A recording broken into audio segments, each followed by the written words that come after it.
Okay, you guys, it's another Wednesday, which means it's another weekly team prosperity meeting. We're going to go into the first P of business success today. Before we do that, I've got a couple things we want to discuss that have come up this past week. But ultimately, what we want you guys to get from these meetings is things that can directly have a positive impact on your business coming out of, this recording, or if you've been with us live for the recording. So fireworks go off in your business when you take the necessary steps to prepare to ignite those fireworks. When things are happening in your business that lead to leading growth indicators, that means that the lagging indicators like, revenue, income, those type of growth meters are not far behind.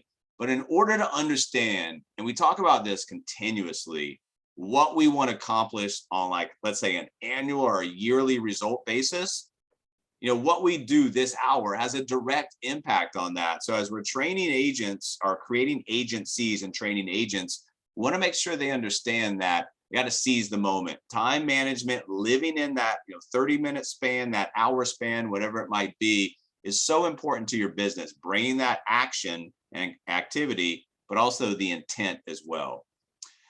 And then secondarily, if we're building a book of business or agencies, we need to understand, just like we teach our clients, wealth is a mathematical formula. Same thing for whatever you're trying to do, whether it's 100K, 250, 500, 7 figures. You're going to be able to build a model. You can reverse engineer that back, but ultimately, when you have a plan of action that's based on data-driven decisions, and knowing how to get to an end destination, very, very important for you to be able to paint that picture as you're trying to bring in qualified people to help you with this distribution. So last week, we talked about the psychology of hiring and recruiting, which basically, the lifeblood of the partner side is recruiting. So any recruiter knows there's more to interviewing than merely just asking questions. Companies with well-developed recruiting view their hiring formulas as art forms, and then the smaller organizations actually strive towards such. The secret to modern hiring isn't finding candidates with a desired experience. We talked about that. You need to know how to use science and psychology to hire, or more importantly, probably dismiss candidates, maybe without them even knowing it. So bringing in the right people, disqualifying, making sure you're spending time, investing time into people that fit into what you're looking for. Very, very, very important. So this week, we're going to talk about, like I said, that first P of business, which is people. And whether it's the partner or the client side of your business, people is the lifeblood of your business. If you have people, if you have conversations, if you have cycles of communication happening, then your business is going to grow. We've got the process, we got the product. We're not going to be talking about that. We're going to be talking about that first P, which is people. Once you understand how people bring traction, velocity, growth to your business, how you need to organize both sides of your business to be able to help your clients and partners, this whole business model becomes very, very easy to see down the road and see, hey, at X, Y, or Z point, what am I expecting? Remember, marketing is going to lead to everything else in your business. Without marketing, there's no sales. Without sales, there's really no management. And without management, there's really no distribution. So when you look at marketing, we go back to what we're trying to talk about, the first P of business, the people. You have to understand marketing leads to education. Education leads to sales. Without education, there's no sales. Without marketing, there's no education. So you have to understand, if you were a brick and mortar location, the front door of your business, bringing the right people in, if there's nobody going through the front door, there's going to be no sales receipts. Same thing here on a virtual side. You have to understand where the growth, where the revenue, where the income comes from, and then reverse engineer that back to make sure that the time that you're spending on your business is invested in something that's kind of going to open up the doors for you. And really, that means we're in a contact business. We've talked about this before, and it's really about getting excited about your business, and then secondarily, just taking that excitement out into the open marketplace, whether I'm talking to somebody in person, whether I'm sending a social media message, whether I'm texting, emailing, it doesn't matter. I'm talking about my business in a non-threatening way, non-pitchy way.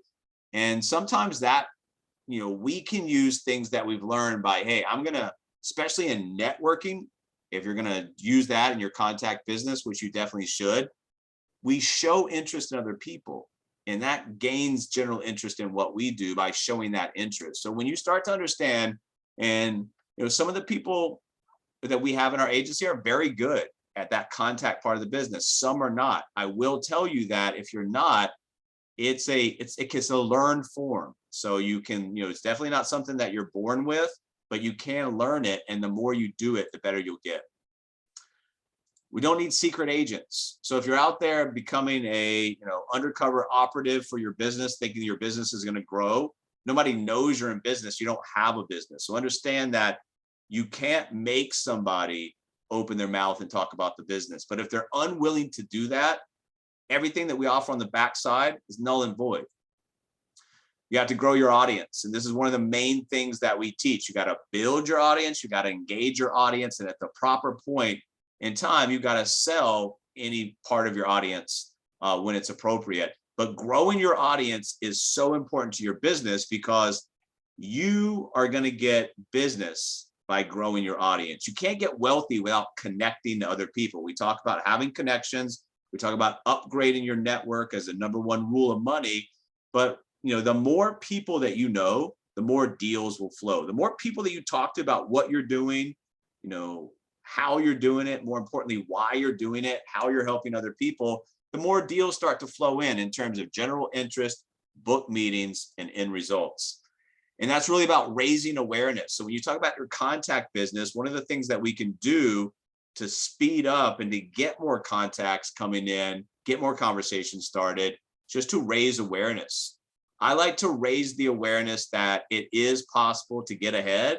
And what we do is teach you how to get ahead. When you're talking to people about, getting ahead, that there's certain things they don't know, they need to know.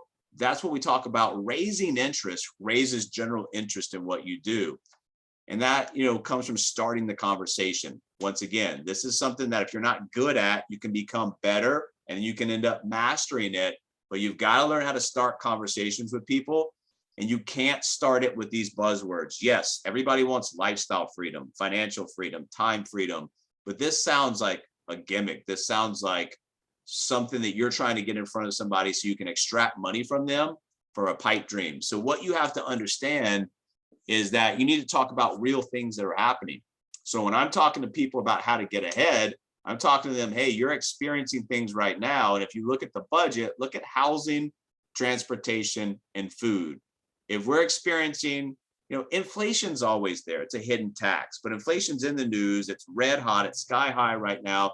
So you have to learn how to take news trending topics like inflation and turn them around to teach people that, hey, we have ways to counteract inflation. We have things that you can do that can, not only, take on that inflation, but build your cash flow so that you're not just surviving in an environment like this. You're actually thriving. Like I said, inflation is a hot topic right now. In terms of client or partner side of your business, if you learn how to talk about trending topics, incorporate that into your marketing, incorporate that into your conversations, it's really going to help you because what's on other people's mind is these things right here.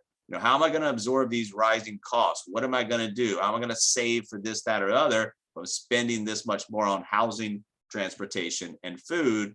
And then secondarily, if you're comfortable talking about interest rates can be very, very simple. Hey, do you want to, in an interest rate environment that's rising, do you want to be taking on debt? Do you want to have to be paying interest on debt? Or do you want to have the opposite 180-degree spectrum in terms of receiving interest from assets? So remember, there's two sides of the fence always. And once people understand that they're not stuck on one side, it becomes easier to move the conversation forward.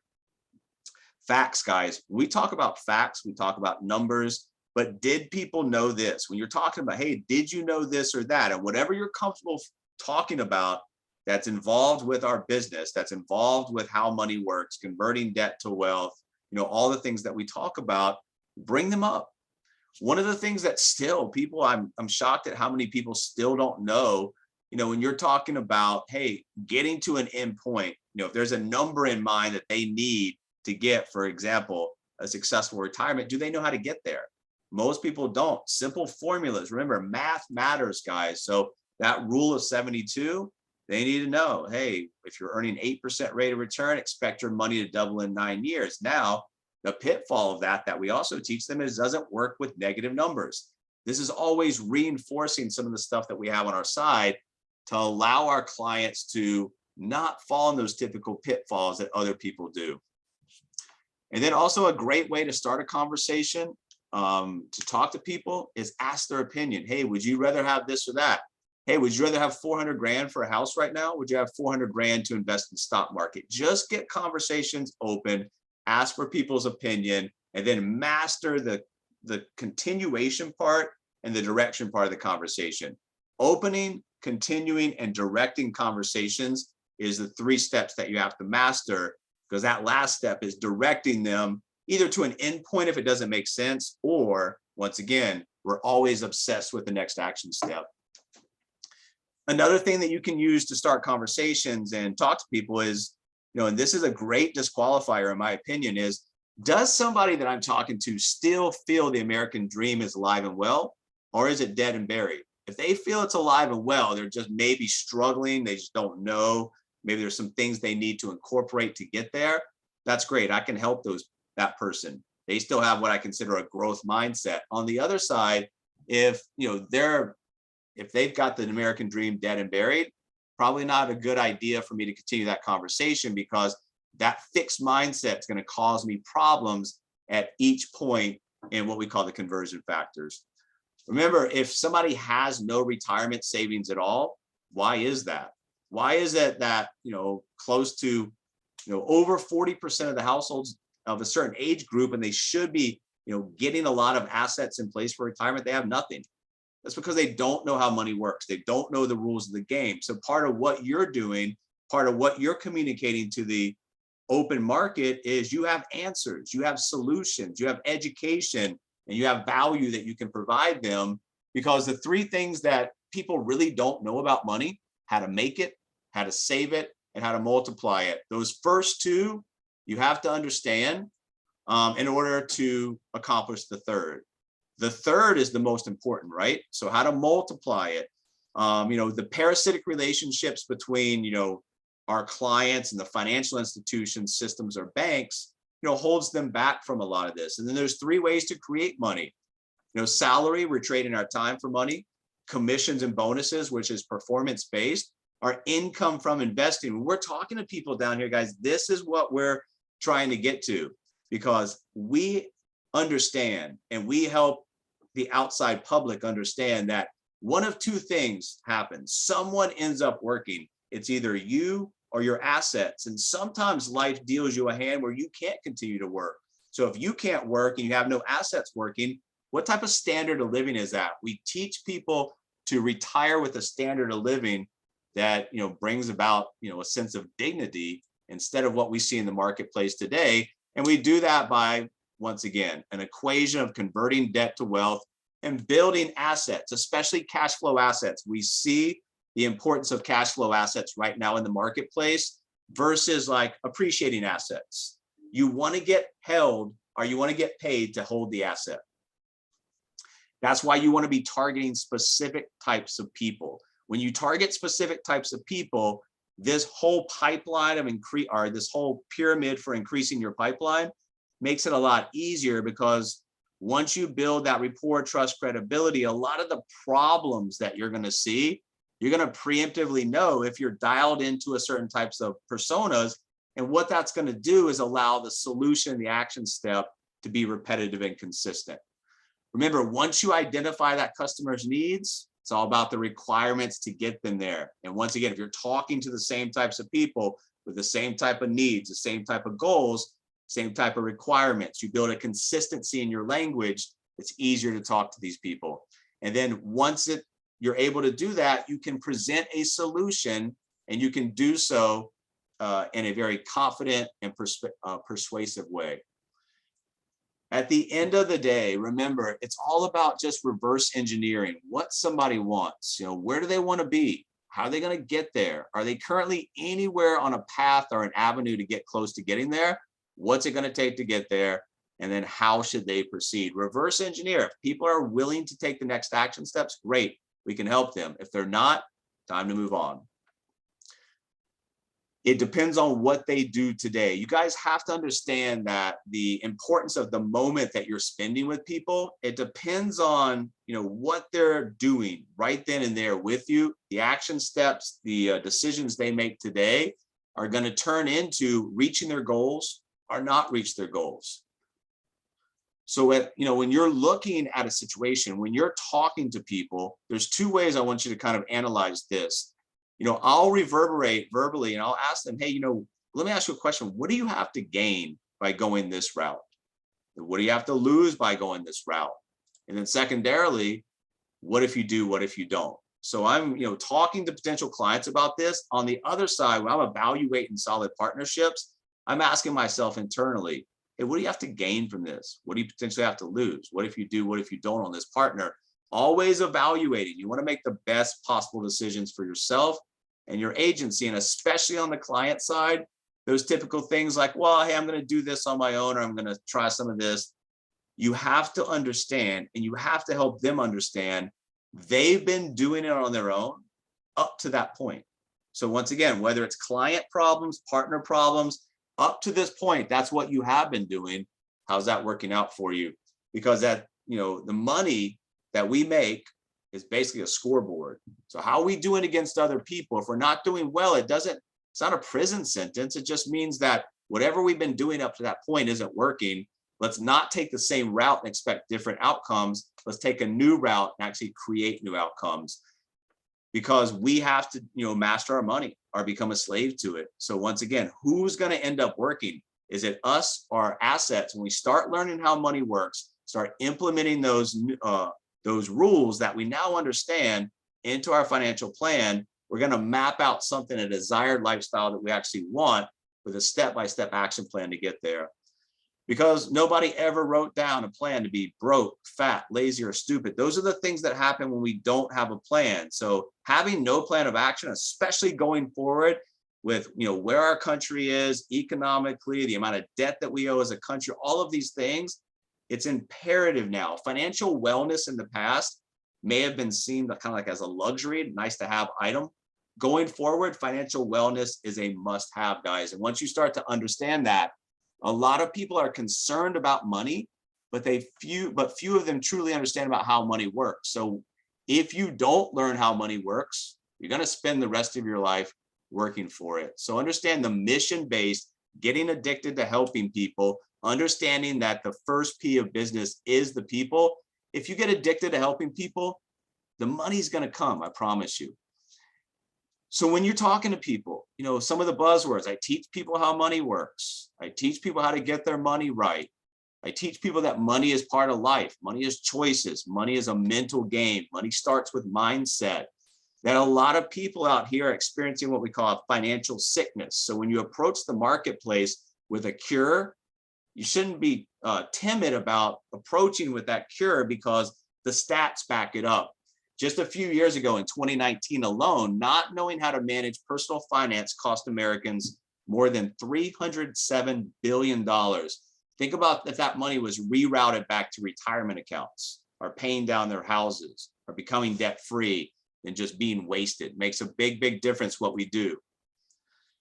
Also, that mental mindset, that trap that people are falling into, the poverty mindset or the lower middle class mindset. Hey, I have my credit card since college. Student loans really aren't debt. Getting into car loan is the only way. Those typical traps and pitfalls that people fall into, we teach them to reroute, understand that it starts with mindset, focus on a new mindset, focus on making some alternative decisions that lead to different action steps, that lead to you understanding that you have to stop throwing money away. If you do nothing, and most of the time stay the current course of doing nothing, you continually will bleed money. It's going to cost you your standard of living in retirement. It's going to cost you a lot of things, financially, physical, whatever it is that you're trying to do, money causes stress. So our rule of thumb is that our money for our clients, our dollar, has to be doing one of two things. It has to be earning interest or canceling interest. If it's not doing one of those two things, then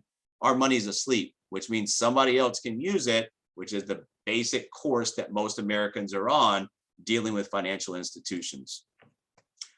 Also, you have to learn that when you're dealing with people, sometimes they're looking at price. You have to understand what's the worth, what's the value of taking this alternative action, what's the value of going down this road, working with us to get to this point in time they want to be at.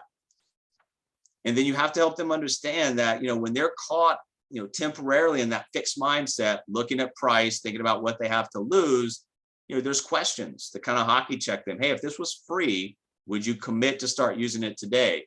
If at X date in the future, what we were able to accomplish, those things that we talked about, we'll call it Y in this scenario, would this have been a very important conversation and activation? What's holding you back from getting to your goals? Sometimes just asking people helps them realize, hey, I don't think I'm being real diplomatic about this. I'm thinking from one perspective on only the small little thing that I'm going to give up in order to have everything I want on the back end. This is also great to ask people when you're talking to people, hey, if you could give yourself financial advice 10 years ago, what would it say? It's always about missing out on stocks or, not buying something stupid. So in order to remove that from the future, we have to make good choices today so that, we remove those regrets of tomorrow. The regrets of the past, we can't do anything about. We can make solid decisions and action steps today that remove those regrets of tomorrow. Because the reason most people are unhappy is because they continue to just accept less and feed themselves and justify excuses. Guys, we have an excellent opportunity right now to make a very big impact, also make very big money. But in order to do both of those things, you're going to need courage. People are scared. People are wondering what the future is going to look like. You can step in with, education, superior technology, data, paths to get them exactly where they want, removing the obstacles, roadblocks, and blind spots that typically are the pitfalls that people fall into. So understand the time and the place that you have right now, and understand that you will either capitalize on this moment or not. I appreciate you guys being on this week. We'll see you next week with more Team Prosperity meetings.